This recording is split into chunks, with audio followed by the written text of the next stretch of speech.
Tout d'abord, permettez-moi de remercier les populations de Niamone qui sont massivement sorties accueillir les parrains, que sont le Dr Serigne Diop et le ministre Abdoulaye Badji, absent mais représenté ici. Et comme vous le dites, c'est une très grande satisfaction. Le festival de cette année est caractérisé aujourd'hui par ce sentiment d'autonomiser nos jeunes à travers ces financements que vous avez vus aujourd'hui.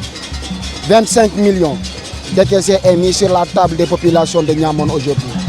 C'était un rêve. Pour eux, ce n'était pas possible. Mais nous les avons prouvé qu'avec le maire Atab Badji, quand on parle, c'est pour le réaliser. Quand on promet, c'est pour le réaliser. Je leur avais promis un financement de 20 millions avant la fin de l'année 2023 et j'ai mis sur la table un financement de 25 millions. Composé ainsi 10 millions octroyés en guise d'appui par la commune de Sandiara, qui est notre commune sœur, qui accompagne aujourd'hui les jeunes formés dans les projets d'agriculture à être autonomes et à pouvoir dérouler correctement leurs activités sur le terrain. Mais nous voulons profiter aussi de l'occasion pour remercier vivement Madame Victorine Dey, qui a bien voulu accepter de mettre sur la table une enveloppe de 15 millions pour accompagner les groupements de femmes de la commune de Niamone. Nous remercions également le ministre Ali Sow, qui nous a envoyé nous a formellement instruit de travailler dans le cadre de la signature d'une convention qui permettrait désormais au ministère de la Culture et du Patrimoine historique de prendre en charge totalement l'organisation du festival et de l'inscrire parmi les événements nationaux du Sénégal. Et ça, c'est tout ce qu'on recherchait en organisant ce festival-là. Nous sommes, comme vous le dites, une commune multidimensionnelle, culturellement très riche, mais variée. Et aujourd'hui, à travers cet acte du ministre Ali Sow, nous pensons que c'est l'occasion pour nous, encore une fois, de valoriser cette culture qui est très riche et qui est la culture Baïnou.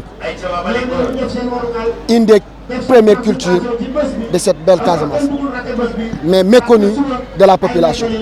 Et le travail qu'on est en train de faire, c'est pour revaloriser cette culture-là, mais encore donner ces jeunes qui ont leur espoir, un grand espoir fondé en moi le maire.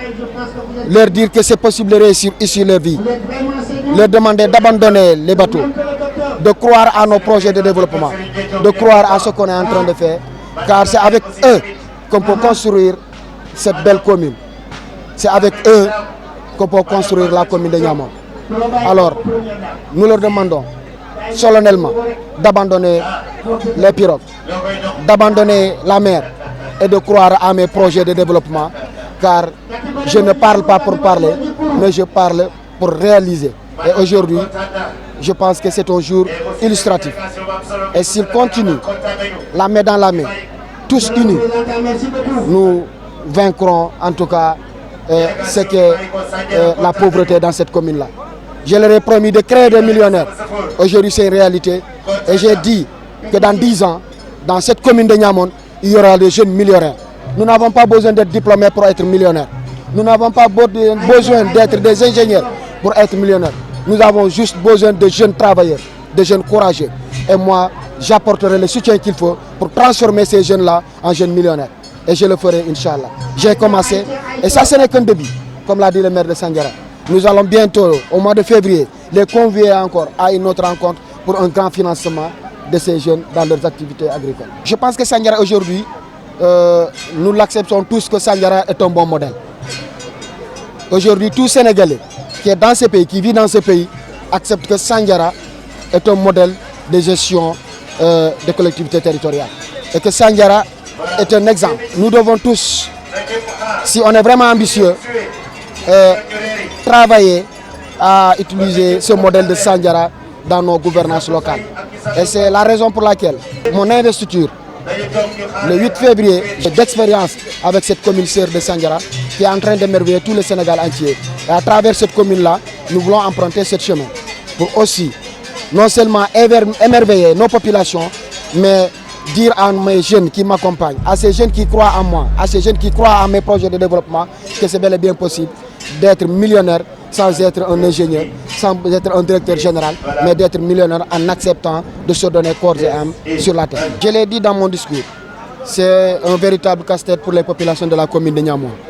J'en profite de cette tribune pour remercier vivement et féliciter M. le Président de la République, M. Macky Sall, qui dans ses projets d'infrastructure a presque, je dis presque, fini de boucler le département de Bignona par des boucles. Je veux parler de la boucle de Kalounaï, qui sort par Tobor, de la boucle du Blouf, qui sort par Bignona, de la boucle du Fogny. Et il ne reste que cette petite boucle, qui ne fait même pas 30 km, pour finir à boucler le département de Bignona. C'est-à-dire connecter la boucle du Blouf et la boucle de Kalounaï par le tronçon Afignam-Tobor. Et connecter la boucle du Fogny par le tronçon Niamon-Bignona, et on aura fini de boucler le département de Bignona. C'est tout ce qu'on demande au président de la République. Il a bouclé le département, mais il lui reste ce petit tronçon de 37 km seulement, et qui constitue un calvaire aujourd'hui pour nos populations. Nos belles mamans quittent 4 h du matin. Imaginez-vous, on est à moins de 25 km de Ziguinchor. Mais il faut se réveiller 4 h du matin pour aller vendre les produits, pour aller vendre leurs produits maraîchers et revenir à 20 h à la maison. Faute d'infrastructures routières praticables, parce que les véhicules ne peuvent pas accéder à la commune de Niamey. Et c'est ce message que je lance en demandant au ministre conseil personnel du président de la République d'être notre interprète auprès du président de la République pour que ce plaidoyer soit porté par en tout cas le président de la République et que cette route-là soit construite au grand bénéfice des populations de la commune de Niamey. Je voudrais emprunter en tout cas une phrase de notre ancien président Léopold Sédar Senghor qui disait que la culture est au début et à la fin de tout développement. Nous pensons qu'il est possible qu'avec la culture, que notre commune soit développée. Et aujourd'hui, cette manne financière mise sur la table des populations de Niamey est un exemple qu'avec la culture, cette commune peut se développer. Qu'à travers la culture, nous pouvons ancrer réellement nos croyances culturelles, mais à travers cela, ficeler des projets de développement pour permettre à cette commune d'être citée en exemple dans le monde. Très satisfait parce que les populations ont montré aujourd'hui qu'ils sont soudés derrière leur maire, qu'ils sont engagés, déterminés à accompagner leur maire dans tous ces projets de développement. La preuve, nos projets agricoles étaient au début quasiment impossibles. Mais pour ceux qui connaissent le maire Atabagi, ils ont cru à ces projets et ont compris que ce maire est différent des autres. Ils ont compris que ce maire n'est pas seulement là pour nous donner des discours, mais en réalité aider cette commune-là à sortir de cette lorgnette.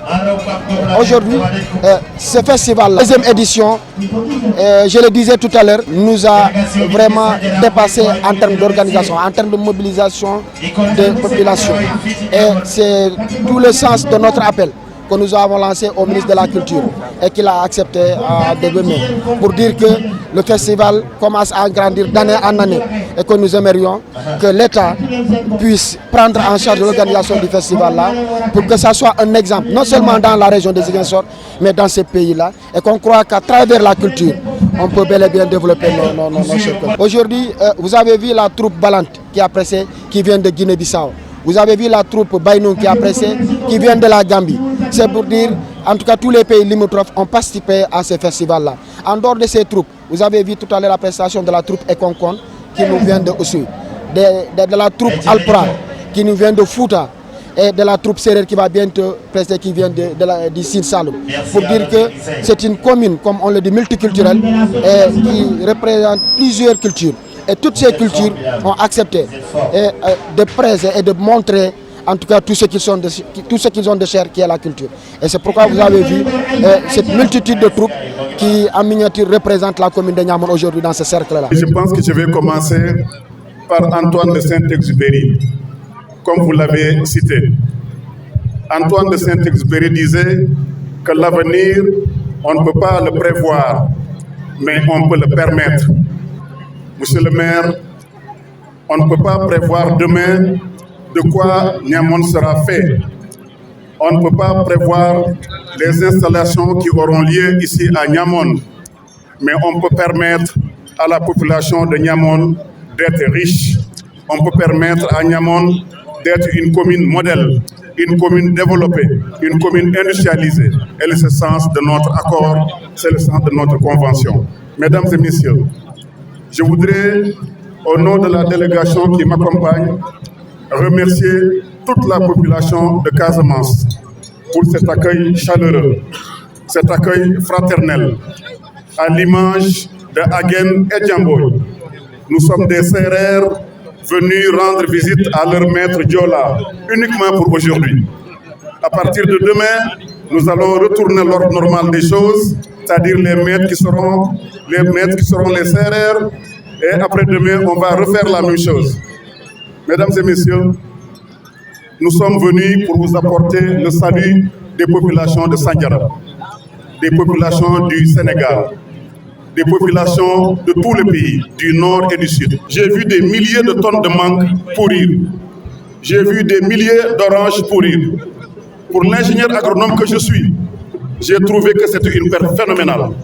La Casamance devrait produire tous les jus d'orange dont le Sénégal a besoin et tous les jus de mangue dont le Sénégal a besoin.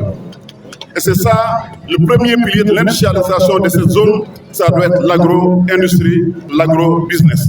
Et je pense que le Sénégal, pour se développer, devrait faire en sorte que chaque commune de Casamance dispose d'une usine agroalimentaire, d'une usine de poissons, d'une usine de transformation de l'anacarde et arrêter d'exporter l'anacarde vers l'Inde.